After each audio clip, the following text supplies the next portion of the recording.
Good afternoon. Essa é a aula número 2. Nós vamos tratar sobre grammatical terms, que são os termos gramaticais. Como é que se conhece os termos gramaticais, a função deles, qual a importância de se conhecer os termos gramaticais, em vista do fato de que nós vamos fazer uma análise profunda da língua inglesa, certo? Vamos começar do básico, né? Vamos construir todo o nosso conhecimento, né? Com uma referência, com uma contextualização da língua, implicando aí atividades, leitura, diálogo, conversação, escrita. Preparei um material para vocês aí, para a gente começar a trabalhar esse negócio de forma intensa, né? É necessário conhecer a língua inglesa. A língua inglesa é uma língua internacional, é a língua do conhecimento, é a língua da comunicação, é a língua que, se você quiser saber o que está acontecendo no mundo, você tem que saber inglês, certo? Se você quiser aprender qualquer ciência no mundo, você tem literatura, você tem vídeos no YouTube, você tem o que você quiser. Até se você quiser estudar no exterior, ou conhecer o exterior, ou se você quiser sair daquela caixinha que a gente vive, que é o Brasil, né? Nosso país também é um país que nos prende, nos limita muito. Então a língua inglesa é justamente uma saída inteligente para observar e entender o que está rolando no mundo hoje, tá bom? Então o inglês é atividade, o inglês não é teoria, mas nós precisamos conhecer um pouco da teoria gramatical para então entendermos a língua num aspecto mais profundo e assim nós sermos capazes de falar melhor, entender melhor o inglês, né? E, claro, escrever melhor, né? Se a gente não vai aprender inglês para falar errado, escrever errado, não tem sentido. Então é necessário conhecer, claro, os termos gramaticais. Então vamos nessa? Vamos nessa. Alright folks, so welcome to our second class. We're gonna see today grammatical terms and we're gonna develop based on that. Bem-vindo, amigos. Nós hoje vamos considerar a aula número 2, né? Foi o primeiro vídeo que nós fizemos, foi o introdutório. Agora vamos passar já para as respostas sobre os termos gramaticais, né? Eu passei algumas frases, algumas sentenças, melhor dizendo, no vídeo anterior. E nesse vídeo agora nós vamos fazer uma análise, né, de todo esse conjunto de temas, para que a gente possa saber exatamente o que vai consistir o nosso curso, né? Qual o conteúdo, a estrutura dele, o framework. Então vamos lá, vamos dar sequência. Intensive English Language with Professor Orlando Nogueira. Então, para vocês que já me conhecem, beleza, bem-vindos. Para aqueles que vão me conhecer, eu também fico feliz em conhecê-los. Então, welcome to our Lesson 1, Grammatical Terms. Bem-vindos à nossa lição, né, 1, Grammatical Terms, porque a outra foi basicamente uma introdução, tá bom? Então nós temos aqui drilling sentences. Let's correct the previous sentences. Então drilling sentences são exatamente os exercícios que nós fazemos, né? Drilling é um exercício intensivo onde nós vamos desconstruir o texto, onde vamos observar a formação sintática, vamos observar o significado das palavras, vamos fazer todo o exercício necessário para desenvolver o nosso inglês, né, de forma coerente, de forma científica, exata. Então, aquelas sentenças que eu passei para vocês, vou mostrar agora, vou recapitular. Nós vamos fazer então a correção, né? Vocês lembram que eu mencionei que se você tem condições de fazer um julgamento sobre essas sentenças, você vai se identificar em um determinado nível, né? Esse primeiro aqui é o nível mais básico, né? Então você está vendo aqui o auxiliar does. Né? O auxiliar does, ele está ocorrendo aqui logo na frente, você está vendo aqui de início, né? Does he speaks English? O que tem de errado aqui? Bom, o que tem de errado aqui, gente, é o seguinte: quando o does ele ocorre, né, principalmente na frente de um pronome, né, precedendo um pronome, ele está fazendo o interrogativo, né? Ele está fazendo a interrogação, nós estamos fazendo uma pergunta. E toda vez que nós usarmos o does, tanto na interrogação, quanto na afirmação, ou na negação, ou o que for, automaticamente a regra do S no final do verbo, né, da terceira pessoa do singular, ele vai cair. Então esse S aqui, ele não vai ser necessário, né? Então o verbo, quando existe a presença do does, ele automaticamente perde o S. Então nós vamos dizer o que? Does he speak English? Observe aqui a forma correta, né? Está aqui abaixo. Aqui está a forma correta em inglês. Does he speak English? Ou seja, ele fala inglês? Essa é a forma, né, padrão para uma interrogação em inglês. Bom, o outro exemplo, exemplo número 2. Nós temos também a ocorrência do does, né, que é como se fosse o do das outras pessoas, né, I do, you do. A terceira pessoa, he, she, it, ele, ela e algo, que é o pronome it, é o pronome neutro. Nós usamos a forma does, nós não usamos a forma do para a terceira pessoa. E Charles é o que? Charles é a terceira pessoa, ele é he, ele é ele, não é isso? Então, se ele cai na categoria de terceira pessoa, do pronome de terceira pessoa, então ele vai precisar do does. Mas o que tem de errado aqui é o seguinte, nós temos o does e nós temos aqui também o verbo to be. O is é a forma do verbo irregular, to be, para a terceira pessoa, né? He is, she is, it is. Então aqui está perguntando, does Charles is in the house? A pergunta não tem muito sentido, porque Charles está na casa. Então está uma coisa redundante, está uma coisa sem sentido, porque ou você faz a interrogação com o verbo to be, ou você faz a interrogação com o auxiliar, com o verbo auxiliar do presente, não é isso?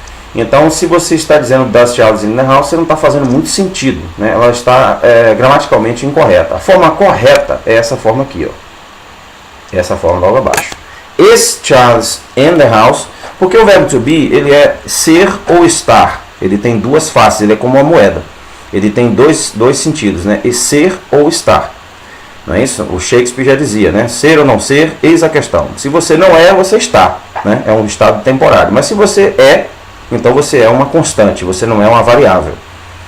Então, o verbo to be é exatamente isso aqui. Ele já está perguntando a situação dele, se ele está na casa. Então, não há necessidade de nós usarmos o does nesse sentido aqui. Se nós usarmos o does, não precisamos usar o verbo to be, né? Esse aqui é uma compreensão a nível básico, né?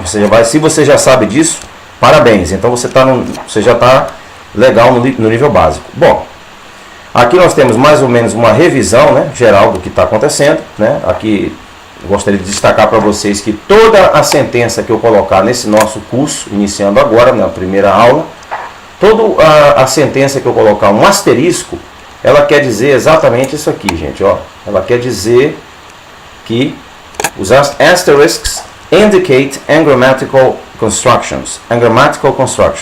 Ou seja, os asteriscos indicam construções não gramaticais, né? Esse prefixo aqui, an, é aquele que remove a qualidade. Então, é não gramatical, né? Esses asteriscos indicam que a sentença está errada, em outras palavras, entendeu? Se você não vê o asterisco, é sinal de que a sentença está correta. Então, quando nós utilizamos os auxiliares, olha só, nós temos o positivo, 3 aspectos da comunicação, né, que é o positivo, que nós também podemos chamar de afirmativo. Nós temos o negativo, né, que é parte de uma comunicação também, você nega as coisas, né? E nós temos então a questão, que é o interrogativo, afirmativo, negativo e interrogativo. Então eu tenho aqui, por exemplo, primeira pessoa, I work, we work, you work, they work, certo? Já na terceira pessoa, ou like, ou need, ou have, são, no caso aqui, 4 opções de verbo. Todas elas vão se conjugar dessa forma. A terceira pessoa, observe, como eu disse antes, acrescenta-se um S no final. Ó, todos os verbos vão levar um S.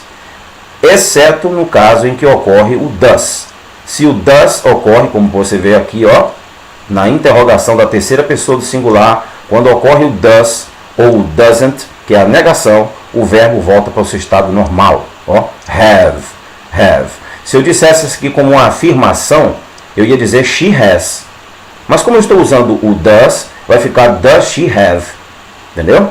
Então, quando entra o does, automaticamente sai o S do final do verbo, para a terceira pessoa do singular apenas. Os outros, as demais pessoas do verbo, não precisam desse artifício, certo? Então, isso aí, claro, nós vamos praticar bastante no futuro, então vamos avançar. Isso aqui é basicamente uma exposição. Bom, esta outra sentença aqui já envolve um pouquinho mais de complexidade. They report the police the accident. O que está errado com essa sentença aqui? Bom, de cara nós já podemos ver que existe 2 artigos definidos, né? Um aqui e o outro aqui, né? Então, não tem muito sentido aí. Jogo de cara você percebe que tem alguma coisa errada, né? Então, o que nós podemos entender aqui? Primeira coisa que a gente tem que se perguntar aqui, como existem, né, dois nomes aqui, né, dois nomes, nós temos que perguntar quem é o objeto direto e quem é o objeto indireto, certo? E they reported what? O que eles reportaram? Eles reportaram, ó, o verbo aqui é o verbo regular, eles têm o ed no final, isso significa que é um verbo regular. O verbo regular é quando você simplesmente acrescenta um ed no final. Se ele já possui um e no final, como você pode fazer? Você bota simplesmente o d, acrescenta o d. Então você tem aqui um verbo regular. Eles reportaram, né, o que? O acidente. Para quem? Para a polícia. Então, quem é o objeto direto? Acidente. Quem é o objeto indireto? A polícia.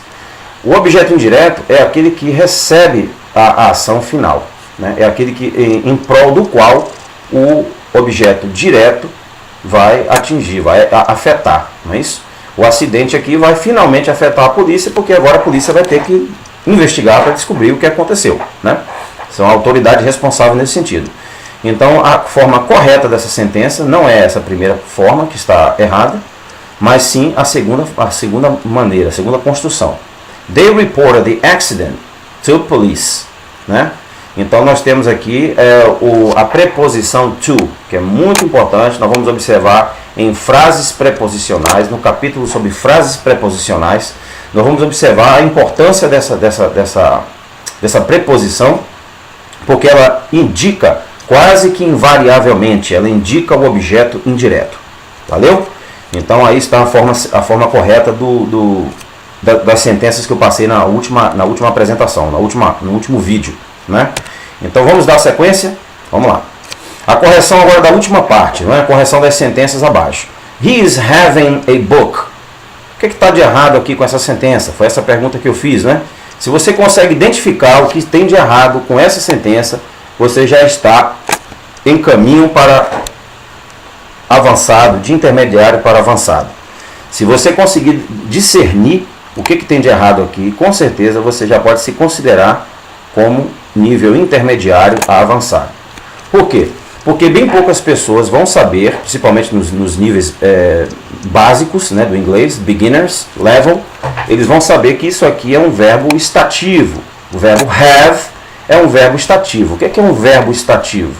Um verbo estativo é um verbo que faz um statement. Ele vem de statement.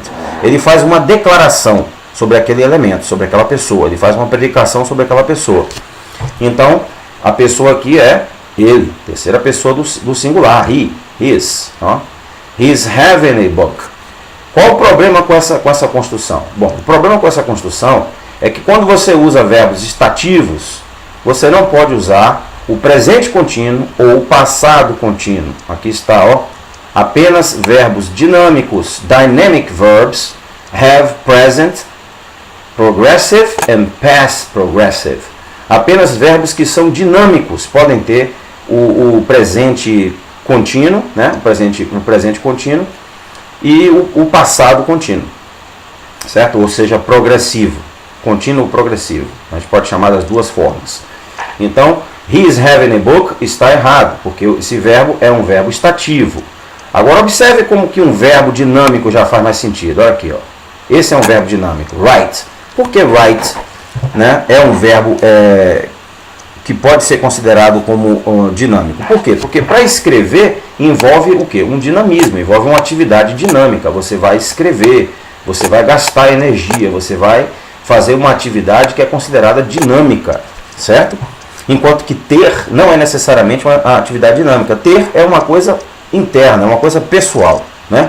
Ter ou não ter. Então, já a escrita, né?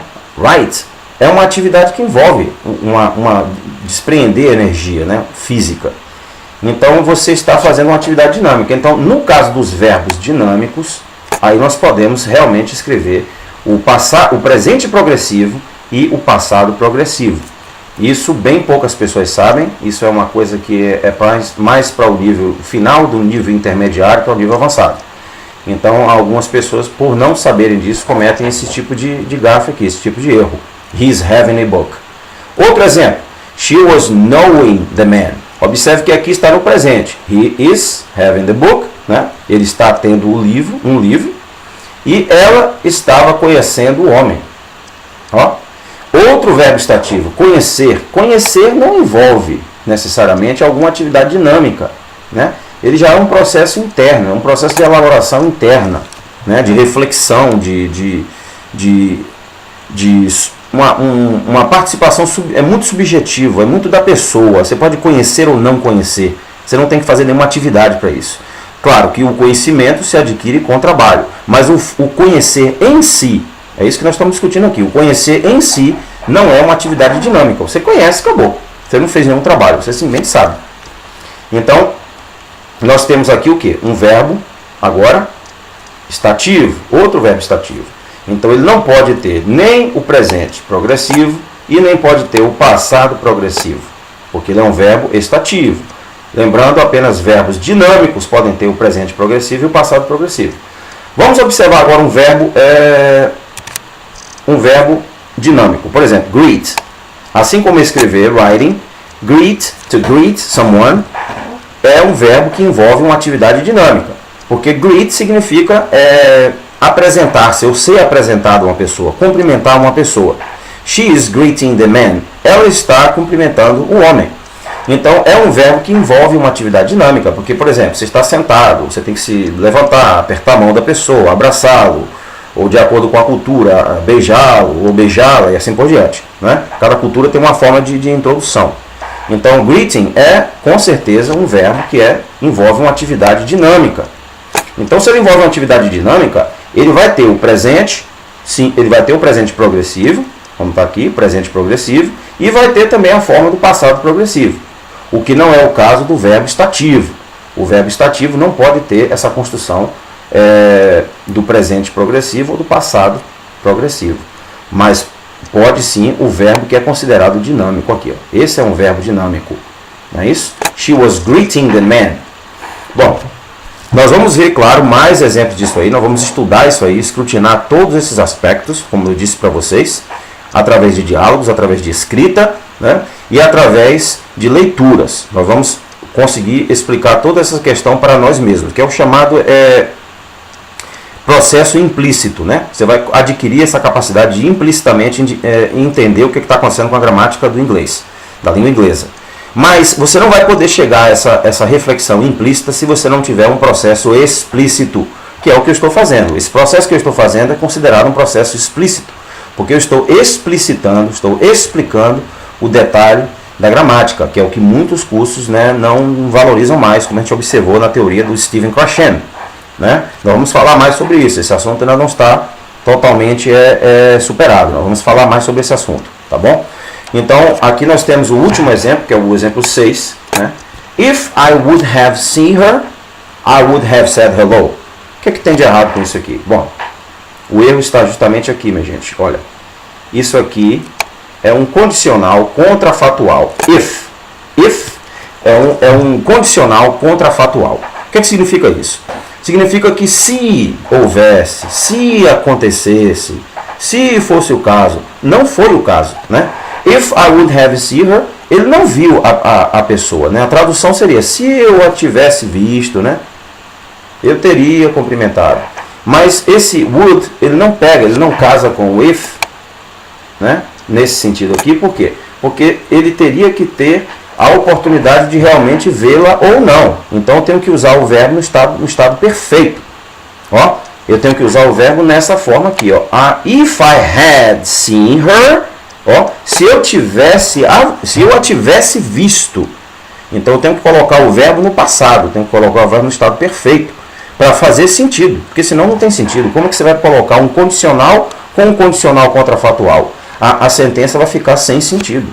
Ela não vai ter expressividade nenhuma, vai ficar confuso para outra pessoa, principalmente um nativo que fala inglês, entender o que você está querendo dizer. If I had seen her, se eu a tivesse de fato visto, ó, aí sim, agora vem o condicional. I would have said hello. Eu teria dito hello, eu teria dito olá, teria cumprimentado essa pessoa, né? A ela, no caso, porque aqui você tem o her, que é justamente o pronome objetivo, né, o pronome objeto, de she, dela, né? Ela aqui está se tornando o quê? O objeto. Né? Ela é o objeto da ação que eu estou perpetrando aqui, né? Eu sou aqui a primeira pessoa, tá vendo? Mas como o if ele está ocorrendo e ele é um condicional contrafatual, ou seja, contrafatual porque ele não é um fato. Você não viu, né? Se tivesse visto, significa que você não viu, né? Se eu tivesse nadado, significa que você não nadou. Então ele é contrafatual, então ele não pode ocorrer com outro condicional, porque não vai ter sentido. Ele vai ter que ocorrer com um verbo no estado perfeito, como had, tá bom? Então beleza, espero que vocês tenham entendido. Beleza aí, e qualquer coisa, o bom do vídeo é que você pode voltar e recapitular tudo de novo. Vamos dar sequência. Aqui eu vou mostrar para vocês agora, basicamente, uma explicação posterior àquilo que eu já disse a vocês, né? O que são os verbos estativos, o que são os verbos dinâmicos. Os verbos estativos são aqueles que envolvem, ó, like, gostar, love, amar, hate, odiar, own, possuir, appear, aparecer, believe, acreditar, seem, parece que é, parece que não é, understand, entende, consist, consiste, need, precisa, want, quer, e mean, significa ou indica algo, né? Você pergunta geralmente assim, what do you mean? O que é que você quer dizer? O que é que você significa com isso? O que é que você está querendo implicar com isso? Né? Então, você veja que esses verbos aqui são chamados de estativos, porque eles dizem algo que você pode possuir, ter como qualidade interna. Geralmente são qualidades internas. Ó. É uma coisa que você tem resolutamente como característica própria tua, acreditar ou não acreditar, entendeu? Já esses outros verbos que você vê aqui do lado, né? Esses aqui não, esses são verbos que envolvem dinamismo, ó, dynamic verbs, eles são dinâmicos. Então você tem jump, você tem run, talk, tudo isso aqui envolve uma atividade. Write, read, tá vendo? Jump significa saltar, pular. Run, correr. Talk, conversar. Write, escrever. Read, ler. See, também envolve ver, né? Algo. Watch, call, hit. Watch significa assistir, call significa chamar. Né? Hit é atingir algo ou uma pessoa, né? Play, jogar, brincar, swim, nadar, look. Tudo isso aqui envolve atividade. Existem aqui uns que são um pouco mais fracos nessa questão de dinamismo, que é o see, né?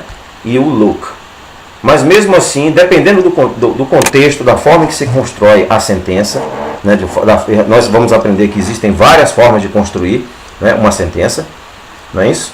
E dependendo da forma, eles podem se tornar um pouco elusivos. Então eles podem se tornar bem característicos de um verbo estativo. Mas no geral, a regra gramatical inglesa, né, ela diz que estes verbos aqui, eles são dinâmicos. Então eles podem ter o presente progressivo e podem ter também o passado progressivo. I was jumping, he is jumping, e assim por diante, porque é uma atividade. Já esses outros aqui, que são verbos estativos, estão declarando algo, você tem que usar o verbo no estado perfeito, né? I like her, I hate her. Ó, você acrescenta o D aqui no final, que ele já tem o E, você botou ele no passado. Então você conjugou ele no passado, porque ele é um estativo. Ele está declarando algo de qualidade, algo inerente a você. Já esse aqui não. Ele é algo externo, ele envolve uma atividade dinâmica, tá bom? Física. Então vamos lá. Bom, importantes notas, né? Uma nota importante sobre o passado contínuo. Alguns verbos não são tipicamente usados, ó, no tempo contínuo, né? Observe aqui, usado, verbo regular, ó, é D no final, tá vendo? Use já termina com o E, então você acrescenta só o D, pronto, fica no passado. Então é um verbo regular, está no passado, está no estado perfeito. Né? Tipicamente não costumam ter o tempo contínuo. Ao invés, instead, né, nós preferimos usar estes verbos no tempo presente, presente simples, ó, simple present, simple tense, simple present ou past. Então estes verbos são chamados de estativos. Eles declaram algo sobre você, sobre a pessoa, seja quem for, né? É um or também chamado de or ou non-action verb, verbos que não expressam ação dinâmica. Here are some examples. Por exemplo, você tem want, né? Como nós já vimos, know, believe, forget. São coisas internas, são coisas que pertencem, são inerentes a você. Eles não envolvem uma atividade física necessariamente, né? Eles são muito subjetivos, são muito internos. Tá bom? Vamos continuar então. As formas. Quais são os aspectos da comunicação em inglês, né? A forma básica que nós vamos aprender, né? Até a partir dos nominativos, nós vamos primeiro aprender a formar noun phrases, frases nominais. Depois nós vamos aprender frases verbais. Depois nós vamos aprender complementos, frases independentes, frases subordinadas. E aí depois então nós vamos passar para outros aspectos dos verbos que eu vou descrever para vocês, né? Mas primeiro, né, o primeiro passo, quando nós entrarmos na fase de nominais, que é a próxima aula, são os nominais, então você vai aprender a fazer declarações simples, né? Você vai fazer uma afirmação. I drink, you drink, he drinks, ó o Szinho, porque aqui eu estou fazendo uma afirmação. Já aqui, ó, he doesn't drink, aqui não tem o S, ó. Por quê? Porque o doesn't, né, é uma contração do does com o not. Então você não precisa usar o Szinho no final. Mas se você faz uma afirmação, você usa. Tá vendo? E aqui você tem um processo de interrogação. Ó. Does he drink? Qual é a diferença? Bom, quando você nega, né, você vai botar o does ou o doesn't logo após o pronome. Tá vendo? Após a pessoa que está agindo, o sujeito. Mas se você faz uma interrogação, você vai colocar o does precedendo o sujeito, que é he. Tá vendo? Does he? Aqui, claro, todas as interrogações são feitas dessa forma. Sejam com o verbo to be, sejam com o auxiliar do presente, seja com o auxiliar do passado did, seja com o auxiliar do futuro will. Certo? Então todos eles vão seguir esse padrão. Isso faz com que a língua inglesa se torne altamente modular. Isso é uma modulação, né? Isso se torna como que uma fórmula matemática. Então é difícil você cometer erros depois que você aprende o inglês, porque ele é previsível, ele tem formas específicas para se perguntar. O português não, você tem uma liberdade muito maior para fazer perguntas. O inglês não, ele tem que ser o auxiliar na frente do sujeito. A negação tem que ser a contração, né, após o sujeito. Ó. E a afirmação, né, conforme vocês estão vendo aqui, ó, I drink, you drink e assim por diante. Né? E para a terceira pessoa, he drinks, she drinks, it drinks. Sempre com Szinho no final. Beleza? Vamos lá então. Aqui nós temos agora o verbo to be. A gente viu lá na frente o verbo to be, né? Então nós temos o I am, primeira pessoa. Esse é um dos verbos mais irregulares que existem. É o verbo to be. Então você tem a primeira pessoa am, você tem she, he, it, is, they, we, you, are. E você tem a terminação do verbo aí para o presente, contínuo, o que for. Não é isso? Então dependendo daquele critério que vocês viram, né? O verbo principal que vier aqui, ele tem que ser um verbo dinâmico, né, para poder ter o presente contínuo ou o passado contínuo. Mas essas aqui são as formas, ó, as formas em que cada das pessoas, inclusive nós temos aqui o you em plural e o em singular também é you, né? Ele também cai na mesma categoria de you are, tu és, né? Então, como se diz em português. Tá bom? Vamos lá, sequência. Bom, isso que nós observamos lá na correção de sentenças, né, no drill, nos remete a esse fato aqui. Ó. Existem casos na língua inglesa, né, que um deles é o caso dativo. Existe o caso nominativo, que nós vamos ver lá na aula de nominais. Existe o caso genitivo, que é a possessão, né, possuir algo. Né? E existe o caso dativo, né, e existe o caso acusativo, que é o objeto direto. O dativo é o quê? O objeto indireto. Então nós vamos aprender a usar a terminologia do inglês, gente. Não é só ficar dizendo, aquele ali, aquele lá. Não. Nós vamos aprender a usar de forma científica, de forma gramatical, a terminologia da língua inglesa. O que ele é? Indirect object. Né? O que ele é? Dative. Ou, em português, dativo. Ele é o objeto indireto. Naquela sentença que nós vimos lá atrás, quem era o objeto indireto? Quem era o objeto indireto? Vamos ver lá novamente? Ponto. Está aqui. O objeto indireto é quem? A polícia. Aqui. A polícia. Desculpa aí. A polícia. Objeto indireto. O objeto indireto é aquele que recebe a ação final. né? É aquele em prol de quem foi feito o repórter, ou em prol de quem foi dado um presente. Você comprou algo para dar para quem? Esse algo é objeto direto. O objeto indireto é a pessoa que finalmente vai ser o receptor disso aí. Então, esse aqui chama-se o caso dativo, que é o que nós estamos observando aqui agora. Caso dativo, certo? Eu vou deixar tudo marcadinho aí para que vocês possam observar de forma clara, não ficar nenhuma dúvida. Então esse é o caso dativo, né? Nas línguas que tem declinações, né? Caso que designa a atribuição, a destinação e assim por diante, direito dado também nomeado pelo juiz ou por testamento. Isso aqui é uma definição semântica no dicionário, né? Então você tem aqui o caso dativo, que é o objeto indireto. E é necessário reconhecer objeto direto, objeto direto e indireto, para que você possa ter uma análise inteligente de qualquer sentença. Desde a sentença mais simples, que é a nominal, né, a frase nominal, você já vai aprender a identificar exatamente quando ocorre essa diferenciação de objeto direto e indireto. Porque isso vai tornar o teu inglês mais inteligente, mais exato, né, mais interessante. Tá bom? Vamos lá. Sequência. Então, essa basicamente são os termos gramaticais, né?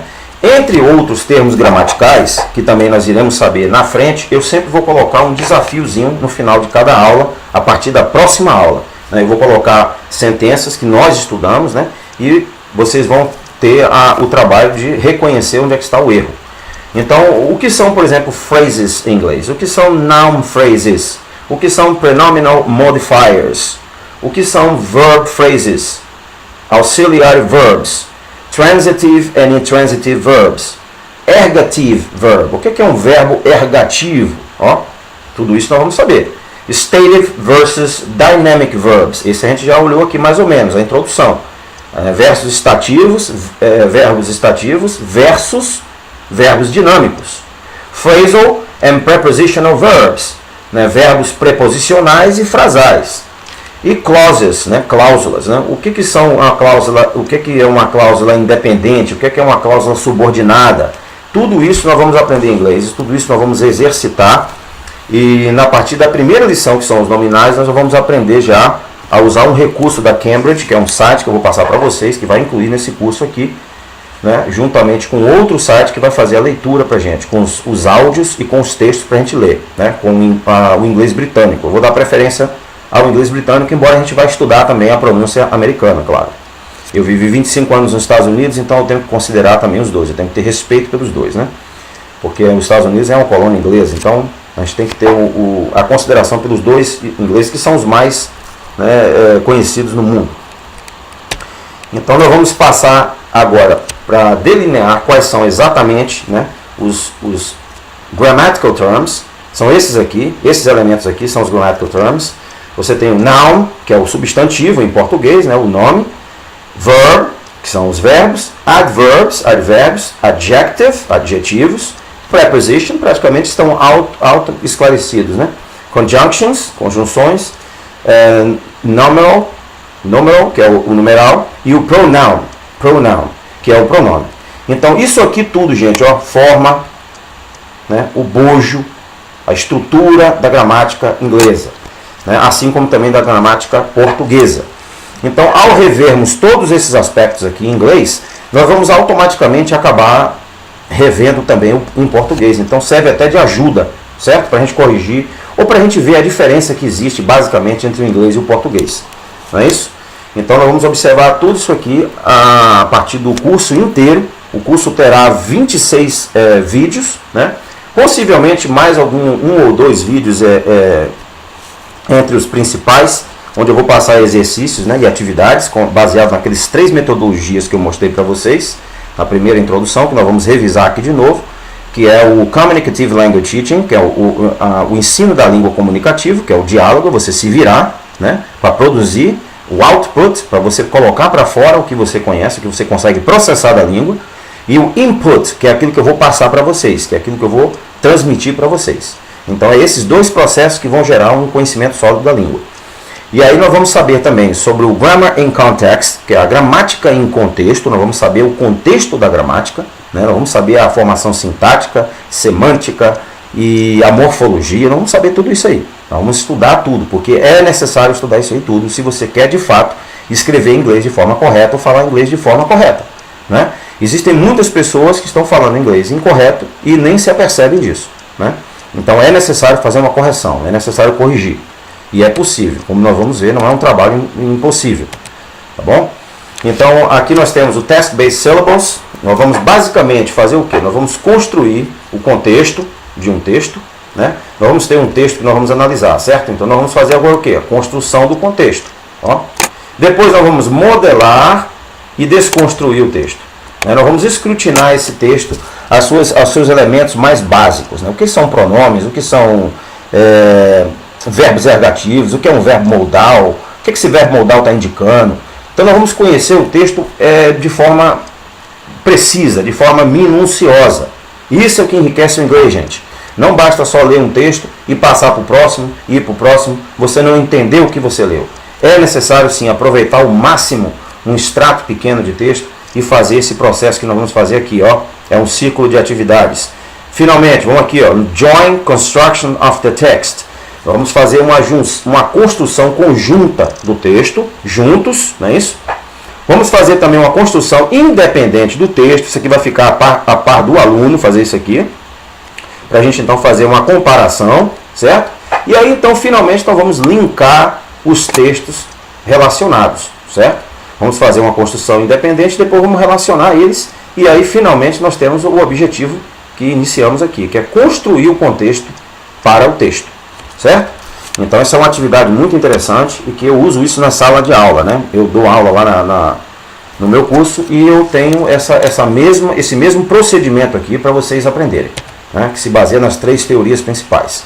Então nós vamos com isso, né? Vamos analisar no texto adjetivos, antônimos, sinônimos, homônimos, cláusulas, conjunções, sentenças e diagramas, né? Diagramadas.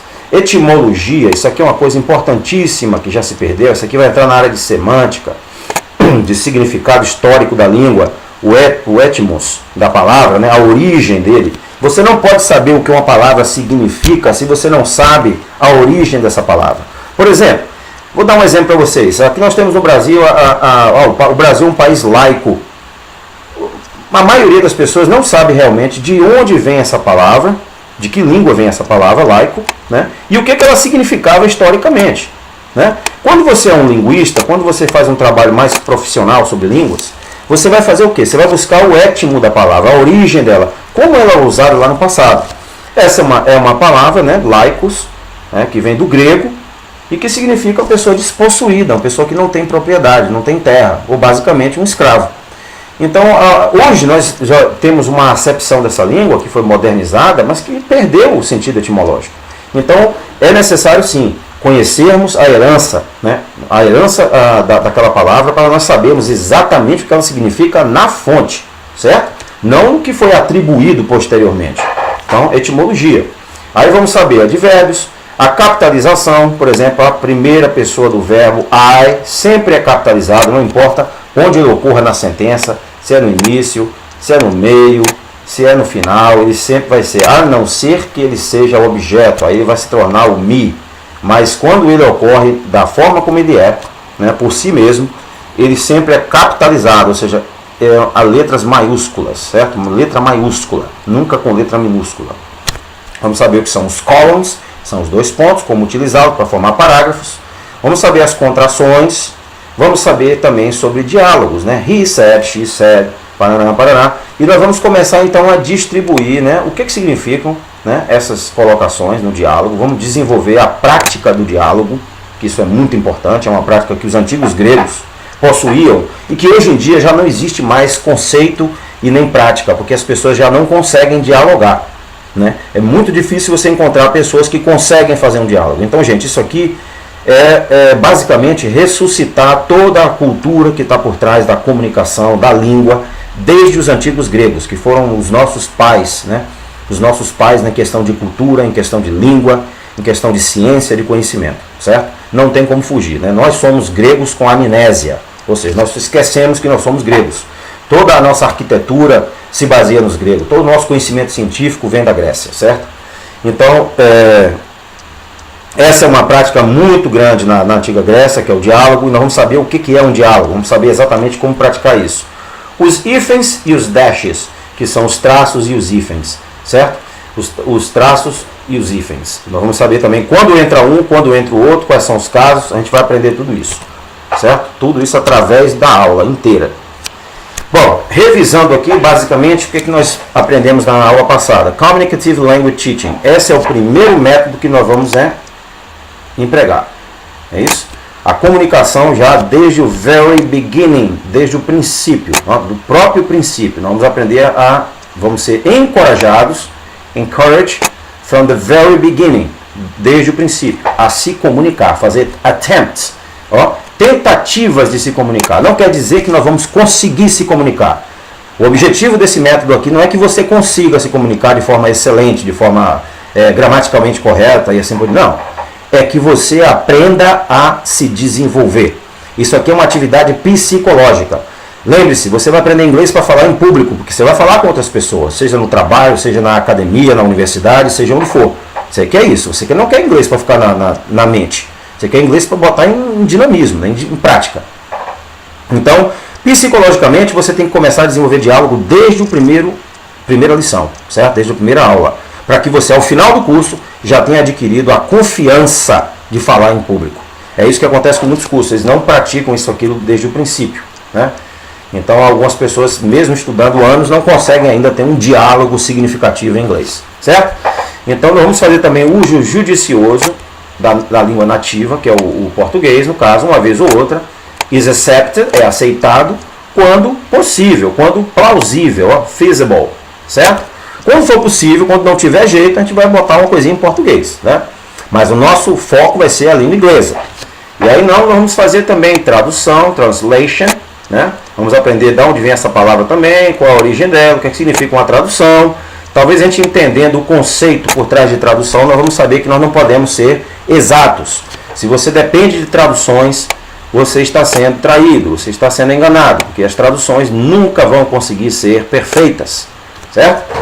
May be used when students need or benefit from it. Pode ser usada, aqui está um verbo modal, né, que dá permissão, né, may e o may, né, ser usado quando os estudantes precisam ou se beneficiam dela. Reading and writing, essa aqui é uma parte importantíssima, leitura e escrita.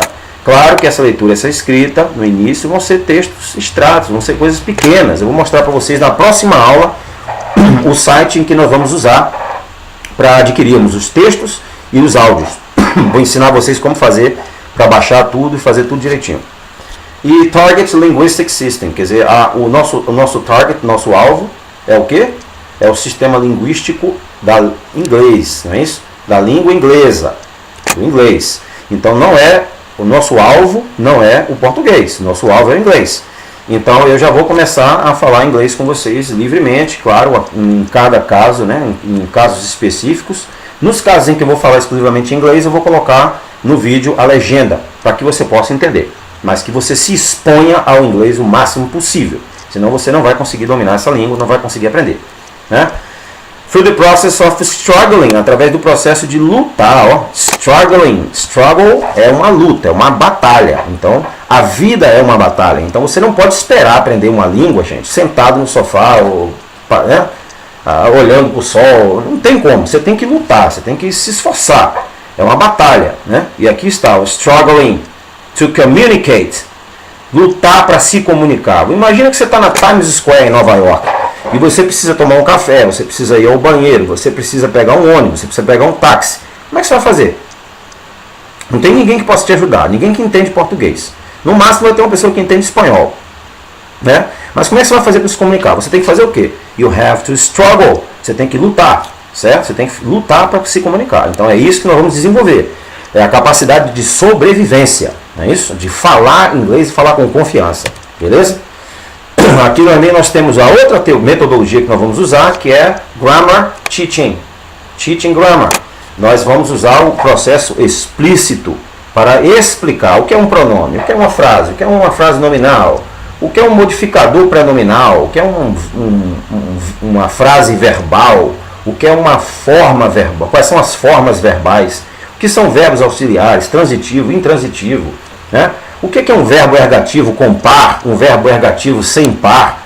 Tudo isso, gente, a gente vai considerar, só que, claro, de acordo com o desenvolvimento das aulas, porque a gente não pode abordar assuntos que estão lá na frente, ainda na fase inicial, porque vai confundir um pouco, vai atrapalhar o nosso progresso. Nós temos que nos ater ao processo em que nós estamos, tá bom? O passo em que nós estamos. Então vamos usar dedução, indução para poder desenvolver. E finalmente a última metodologia que nós vamos aplicar é essa aqui, ó, TBLT, que é o Task Based Language Teaching.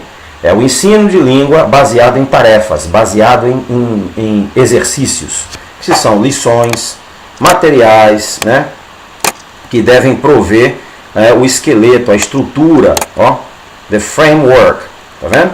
Que pode prover a estrutura na qual você vai aprender, você vai entender a língua. Então nós temos aqui, desde o princípio, o processo de aprendizado vai ser produzir, vai ser visar, né, o objetivo de produzir a língua, né, que não foi explicitamente ensinado. Expect, né, ou seja, os alunos, learners, should not be expected to produce language that has not been explicitly taught. Então, os estudantes não devem ser esperados, como eu disse a vocês, ninguém espera que vocês façam tudo no início, tudo correto. Se vocês soubessem de tudo, vocês não estariam estudando inglês, claro, né? Então vocês vão errar, mas é justamente no erro que vocês conseguirão aprender, certo? Vocês não são esperados produzir uma língua que não for explicitamente ensinado. O que é explicitamente ensinado, gente? É o que você explicita, o que você explica, que é o que? A gramática. Você não pode aprender inglês sem estudar a gramática, porque você vai fazer tudo errado, né? Vai escrever e vai falar errado e vai ser uma tristeza. Então, English Nouns é a nossa próxima aula, is our next class, next lesson. E nessa aqui sim, nós vamos começar a estudar a língua inglesa com base nos substantivos, né? Vamos formar frases nominais, né? Vamos aprender a primeira formação de frases, que é com os nomes, né, com os substantivos, e saber exatamente o número, o plural dos nomes, como funciona em inglês, certo? E vamos fazer transformação com textos, né, fazendo afirmação, negação e interrogação, para poder praticar bem os três aspectos da comunicação, passando para o passado, passando para o futuro, como é que faz, como é que não faz, usando os auxiliares. Inicialmente nós vamos usar os auxiliares, certo? Que é o do, did, will, né? Don't, didn't, né? Doesn't, does e will and want, que é a negação do will, que é o futuro, né? Want, I won't have it. Eu não terei, certo?